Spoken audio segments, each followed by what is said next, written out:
انا کس میں زیادہ ہوتی ہے، مرد یا عورت؟ غلط کہتے ہیں کہ عورت میں انا آ جائے تو مڑ کر نہیں دیکھتی، یا یہ کر دیتی ہے یا وہ کر دیتی ہے۔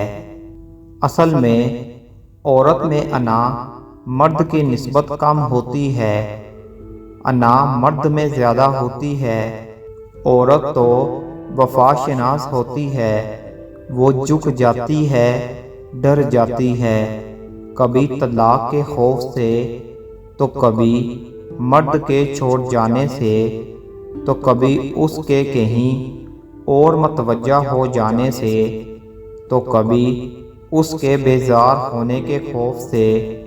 عورت ہر بار اپنی انا اور اپنی عزت نفس کچلتی ہے، تب کہیں جا کر زندگی بسر کرتی ہے۔